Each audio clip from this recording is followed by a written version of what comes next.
Hello everyone, आज हम जान रहे हैं क्लास 10th के हाफ ईयरली एग्जाम्स के लिए क्या होनी चाहिए सही स्ट्रेटेजी और इन लास्ट फ्यू डेज में क्या होना चाहिए आपका टाइम टेबल। तो चलिए शुरू करते हैं आज का वीडियो। सबसे पहले हम यहाँ पे बात करेंगे कि यहाँ पर सोशल साइंस और साइंस दो बहुत ही इंपॉर्टेंट सब्जेक्ट है और इनको हमें किस तरीके से कवर करना है और साथ ही अदर सब्जेक्ट्स के लिए हमारी क्या स्ट्रेटेजी होनी चाहिए। तो सबसे पहले हम यहाँ पे बात कर लेते हैं क्लास 10th के सोशल साइंस यानी कि एसएसटी के सिलेबस के बारे में, जो कि हमारे लिए 80% मार्क्स को स्कोर करने में हेल्प करेगा। तो सबसे पहले हमारा यहाँ पर सिलेबस प्रोवाइडेड है।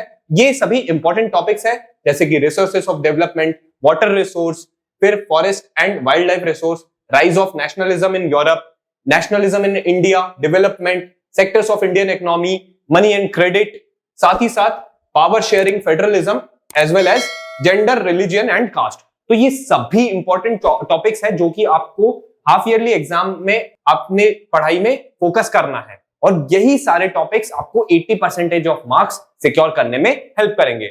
आइए सोशल साइंस की बात कर ली, अब साइंस की तरफ नजर डाल लेते हैं। तो यहां पर हमारे टॉपिक्स प्रोवाइडेड है life process, control and coordination, chemical equation and reaction, acid, basis and salt, light, human eye as well as the colourful world. तो ये सभी टॉपिक्स हमारे लिए साइंस के पॉइंट ऑफ व्यू से यहाँ पर हाफ ईयरली एग्जामिनेशन के लिए इंपॉर्टेंट है और यहीं से ही हम 80% ऑफ मार्क्स स्कोर कर सकते हैं। तो जो हमने अब देख लिया है कि कौन कौन से टॉपिक्स हमारे लिए 80% ऑफ मार्क्स सिक्योर करने के लिए इंपॉर्टेंट है, बोथ साइंस और सोशल साइंस के लिए। तो अब बात कर लेते हैं क्या होना चाहिए हमारा प्लान, बेसिकली क्या होना चाहिए हमारा टाइम टेबल, किस तरीके से हमें पढ़ाई करना है जिससे कि हम इन 80% ऑफ मार्क्स पर फोकस कर सके। तो सबसे पहले आपको एक इजी टॉपिक लेना है एसएसटी का और एक आपको टफ टॉपिक लेना है साइंस का, वो आपको डे 1 पे पढ़ना है। फिर नेक्स्ट डे आपको अल्टरनेटिवली एक इजी चैप्टर लेना है साइंस का और एक टफ टॉपिक लेना है सोशल साइंस का। तो इस तरीके से आपको बेसिकली टॉपिक्स को रोटेट करना है सब्जेक्ट वाइज। से फॉर एग्जांपल आपने एक इजी टॉपिक उठाया साइंस का और एक डिफिकल्ट टॉपिक उठाया एसएसटी का, पहले दिन आपने ये पढ़ा, फिर नेक्स्ट डे आपको पढ़ना है एक इजी टॉपिक सोशल साइंस का और एक डिफिकल्ट टॉपिक साइंस का। इस तरीके से आपने एक ऑल्टरनेटिव वे में पढ़ाई स्टार्ट की और इस तरीके से आप पाएंगे कि ये आपका एक तरह से आपका यहाँ पर एक टाइम टेबल दिखाई दे रहा है। जैसे कि डे 1 में आपने मनी एंड क्रेडिट एक चैप्टर ले लिया या आपने पावर शेयरिंग ले लिया और उसी के साथ में आपने साइंस का एक आपने लाइट उठा लिया।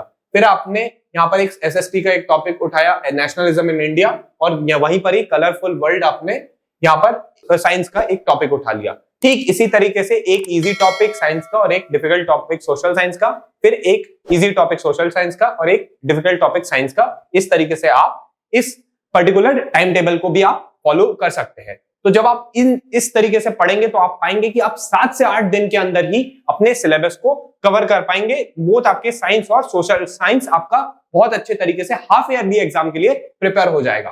अब बात कर लेते हैं कि किस तरीके से हम अपने 20% ऑफ मार्क्स पर हम फोकस कर सकते हैं। तो बेसिकली ये 80% ऑफ हमने जो टॉपिक है हमने इस तरीके से पढ़ना है, तो ये हमारे लिए रिलेटिवली इजियर पार्ट है। अब जो थोड़ा सा कॉम्प्लेक्स है उसको हमको कैसे सॉल्व करना है, हमें डायग्राम्स पे फोकस करना है। डायग्राम्स के साथ साथ जो भी जितनी भी सारी डेफिनेशंस है वो हमें ध्यान देना है। जब हम डेफिनेशंस पे ध्यान देंगे तो वहां पर भी हमारे मार्क्स के बढ़ने की प्रोबेबिलिटी इंक्रीज हो जाएगी।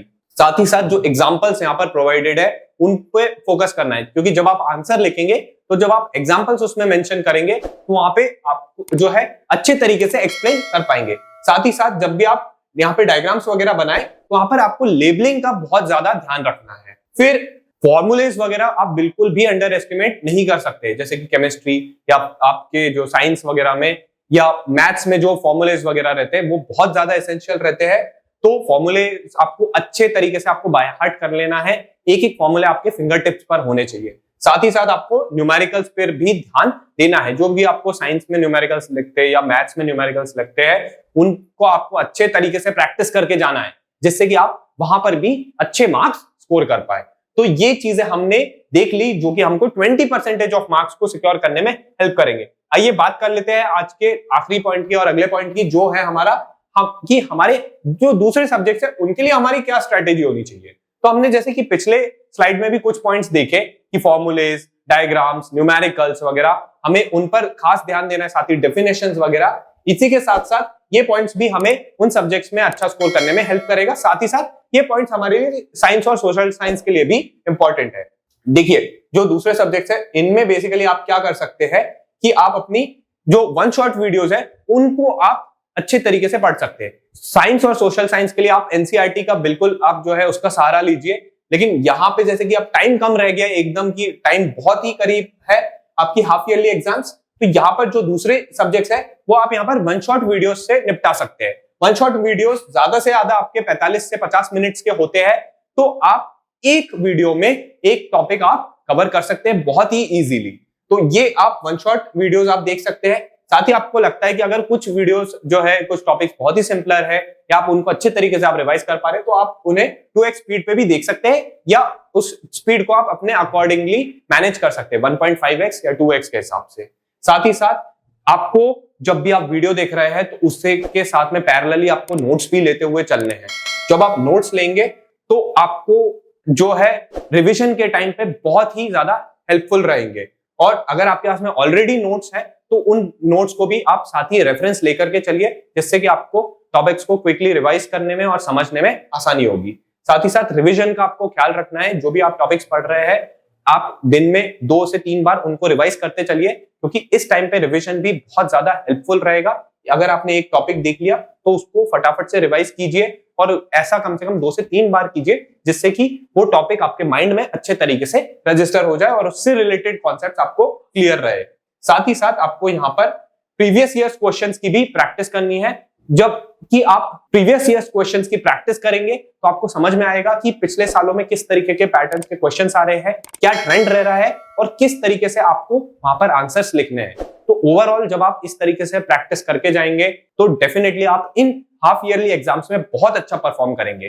तो इस टाइम पर, इस क्रिटिकल टाइम पर इस पर्टिकुलर स्ट्रैटेजी को आप ध्यान में रखिए। इस तरीके के टाइम टेबल बना करके अपनी प्रिपरेशन स्टार्ट कीजिए। डेफिनेटली ये चीज आपको आने वाले हाफ ईयरली एग्जाम्स में बहुत ज्यादा हेल्पफुल साबित होगी। उम्मीद करते हैं कि आपको वीडियो पसंद आया, एक एक चीज आपको क्लियरली समझ में आई होगी। हम ऐसे ही आपके लिए प्रिपरेशन से रिलेटेड वीडियोस ला रहे हैं, इसलिए चैनल को जरूर सब्सक्राइब कीजिए। वीडियो पसंद आया तो लाइक कीजिए, साथ ही इसे अपने फ्रेंड्स के साथ में शेयर कीजिए, क्योंकि ये वीडियो ज्यादा से ज्यादा लोगों तक के पहुंचेगा तो उनको भी इस चीज का बेनिफिट मिलेगा। चलिए मिलते हैं अब आपसे अगले वीडियो में, तब तक के लिए जय Hind, thank you, God bless you.